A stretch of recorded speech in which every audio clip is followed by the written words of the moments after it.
guys! For today's video, we are going to solve for the area of the segment. Okay? Anong part siya ng circle? Ito yan, di ba? If we have here the sector and we make a triangle using the endpoints of the radius, etong part na to will be the segment. Okay? Now, para ma-identify yon, we are just going to get the area of the sector minus the area of the triangle.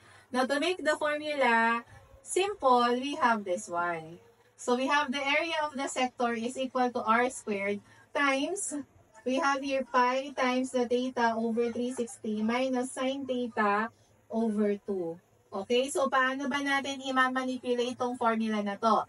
Let's identify first our theta. Okay? Since ito ay right angle, ibig sabihin yung measure ng central angle natin is, pag right, ano?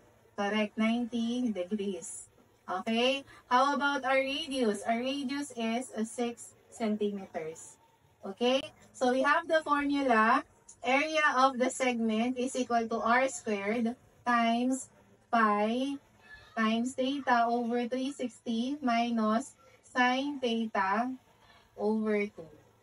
Okay? Unahin natin yung mga nasa loob, isolve mamaya, ha? So, mag-substitute muna tayo. Ano ang r natin? We have 6. So, 6 squared. Okay? So, times our pi. And then, yung theta is 90. So, we have 90 over 360 minus, copy yung sine. And then yung theta, which is 90, divided by 2. Okay? 6 squared is 36. Okay? I-simplify na natin to. 90 over 36, diba? I-simplify nyo siya. Cancel nyo na yung 0 kasi divisible naman yun pareho by 10. So, you will have 9 over 36, diba? Divisible by ilan? By 9. So, 9 divided by 9 is 1. 36 divided by 9 is 4. Para ma-simplify na natin to. So, this will become 1 and this will become a 4. So, pi times 1 is just pi over 4. Okay? 4 na lang siya kasi na lowest term na natin siya. Minus, what is sine 90? Oh, you get your calculator. Hanapin nyo dyan yung word na sine. Tapos, pindutin nyo yung 90.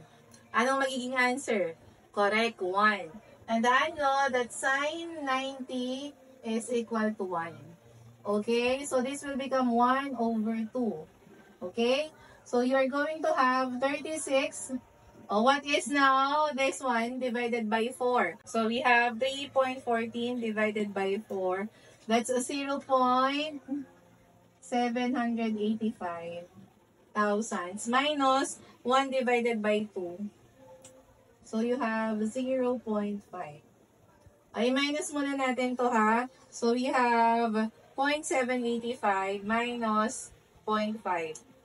We have 36 times, or parenthesis na yan, times 0.285.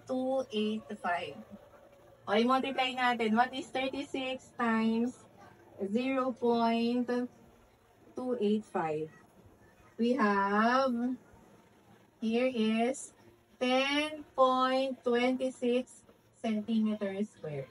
This will be now the area of our segment. Okay, so sundan lang yung procedure para ma-solve nyo yung area ng segment dito. Given tayo ng right triangle, which means your theta will be 90 also, and your radius, which is 8 centimeters. Okay? Don't forget to follow for more math videos, and remember that sharing is caring. Bye!